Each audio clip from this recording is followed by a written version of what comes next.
Happy Frugal Friday, K-Squad! I'm so happy to see you. I hope you are here for your weekly dose of frugal inspiration. Today we are talking about common frugal things I don't always do. How about you?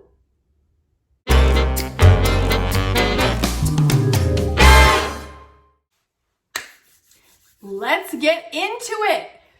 The point of this video, I want you to know, is that just because I frugal one way doesn't mean you have to frugal that way too. Or just because the people down the street frugal another way doesn't mean you have to frugal that way too. Don't compare your frugal to others.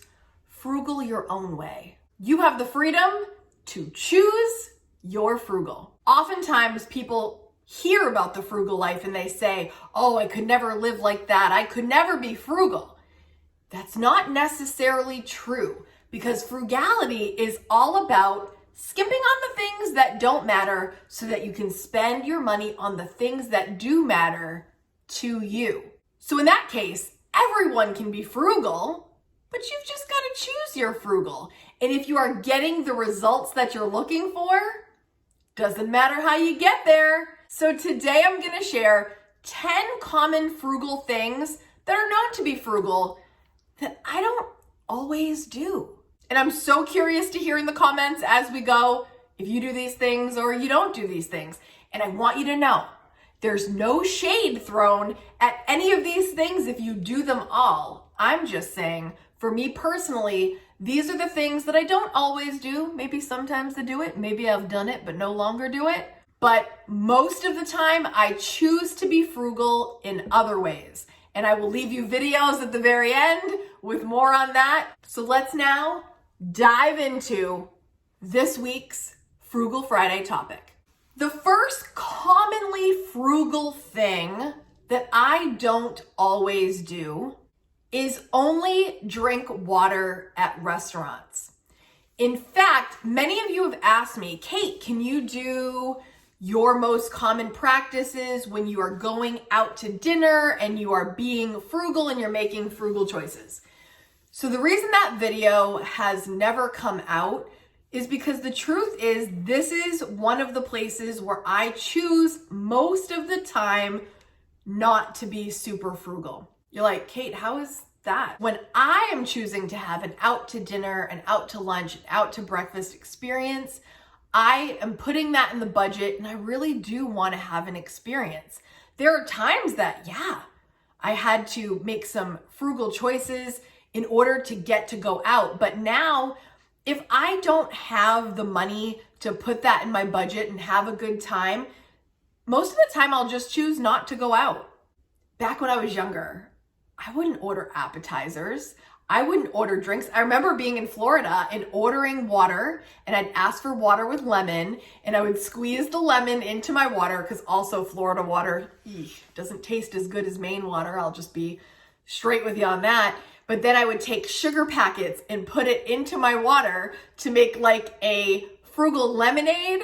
And that used to be my go-to. These days when I choose to have a dining experience, I try to have a little wiggle room so that I can have an appetizer, have an entree that I wouldn't cook at home, and then sometimes even dessert. It all depends who I'm with, and it depends, what the occasion is.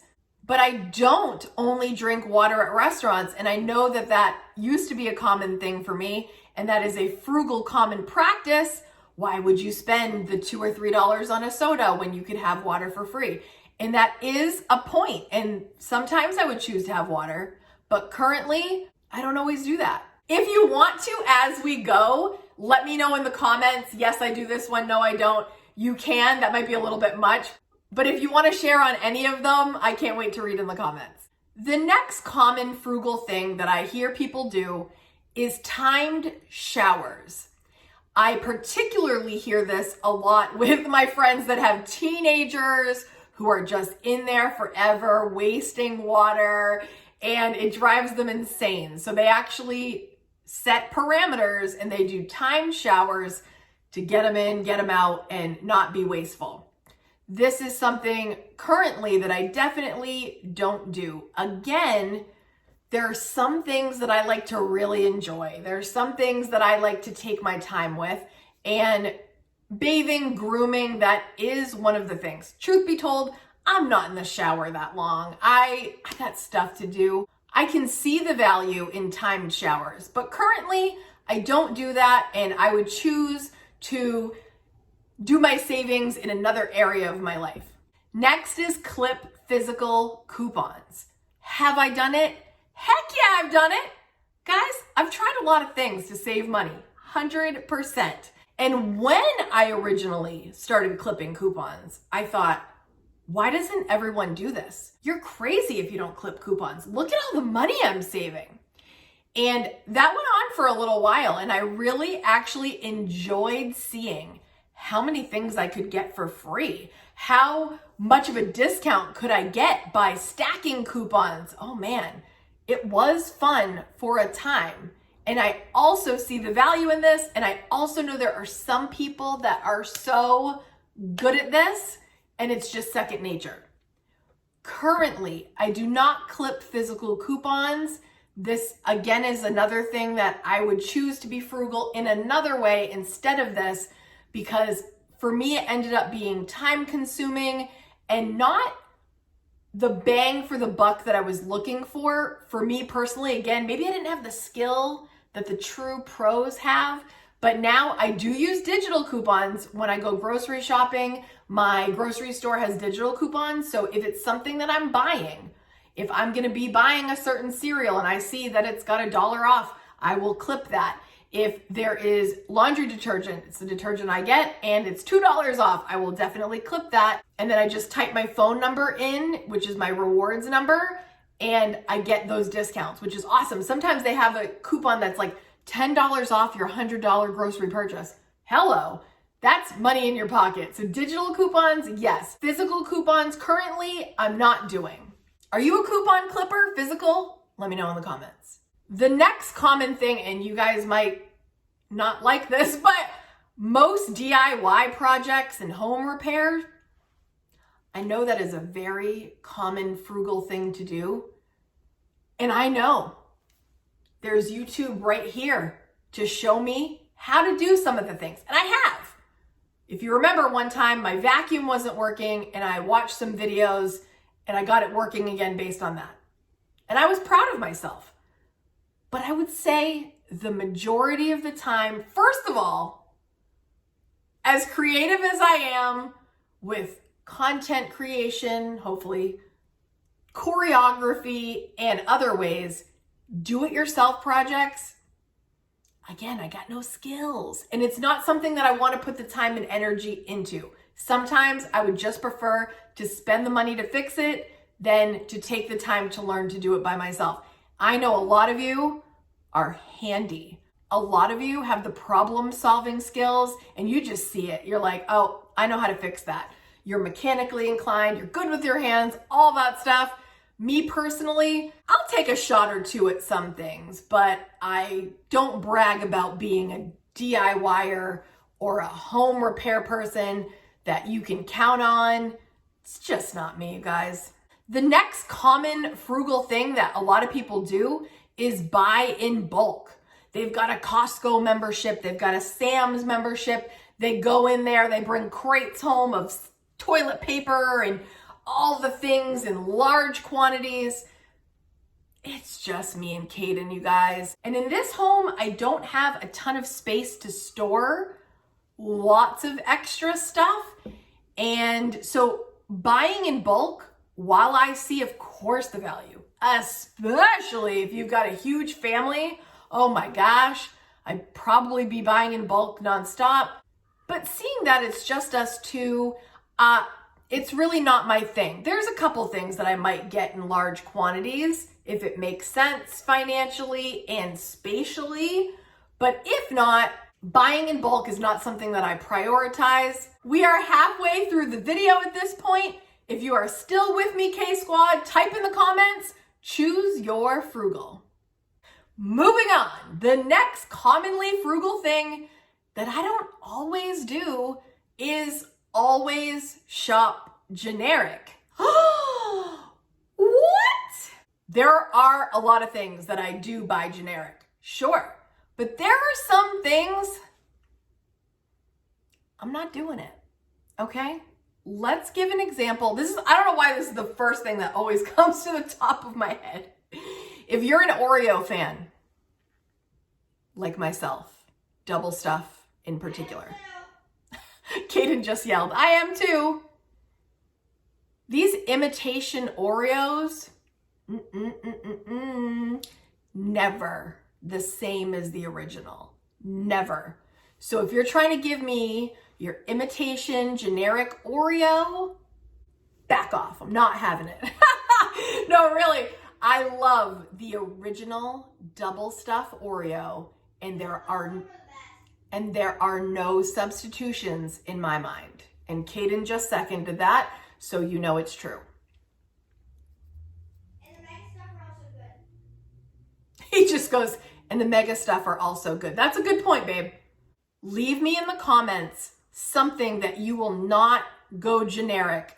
You are either brand loyal or it's just that good that there are no substitutes for the thing. There's probably something. Or if you only ever shop generic, only ever, you never buy brand names. Let me know in the comments. I'm curious about that too. The next one, oh man, you're not gonna like this one probably. Okay, hear me out. The common frugal thing that I'm not sure I will do the next time the opportunity arises is I might not buy a used car next time around. That might sound very shocking to you because we know the second that car drives off the lot, drops in value, we know all the things. There are great benefits of buying a used car, a slightly used car, and that is true. These are all true, and you probably would save a ton. But I have to tell you something. I'm not sure if I've ever said it to you guys out loud, but me leasing my current car is my favorite mistake. Just as I tell you that my biggest regret in life financially is that I didn't invest earlier in life. I didn't have a 401k, I didn't have a 403b, I didn't have a Roth IRA in my younger life, and I regret it exponentially, right? It's my biggest financial regret. On the flip side, my favorite financial mistake that I ever made was leasing that car. Was leasing it a mistake? Yes! Yes. Leasing, I will never lease again, that's for sure. But I will tell you that this brand new car, I don't think I'd ever had a brand new car before, was one of my greatest weird pleasures. I loved getting a new car. The new car smell, sure, but the safety, the lack of having to have it worked on for years and years, like in a major way, was such a relief. I've always driven cars that needed tons of work all the time. The light was always on. There was always something. And to have a brand new car with no problems for such a long time is my favorite mistake that I've ever made. The bonus part of why that is my favorite mistake is if I had not leased that car and I had not had to plow financially to get it paid off before the 3 years were up, and I had not recorded my experience to share with you guys, I might not even have a channel. Like, this channel might not have ever come to fruition if I hadn't made that mistake, because it impacted me so much. So while it was a mistake, it's my favorite one that I've ever made financially. And I can't tell you that I wouldn't do it again as far as the new part. I would hope that I will have saved up enough to buy it in cash. That's what I like to think that I would do. because as you know, I am not a fan of debt. I will not lease, that's for sure, but I'm not guaranteeing that I would buy a used car. And I know that might be shocking, but this is who I am.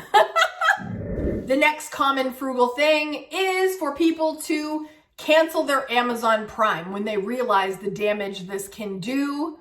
If you get a little spendy, you know what I'm saying? A little tap, tap, a little spend, it can go haywire, right? But I'm not canceling my Amazon Prime. I love my Amazon Prime. The convenience of that for me is priceless in ways that I'll try to explain. Let's say Christmas, shipping, all that stuff. I find great benefits in that. With Amazon Prime, I have my Amazon Music on my phone for choreography and all that stuff. Amazon Photos, all the storage. I love that.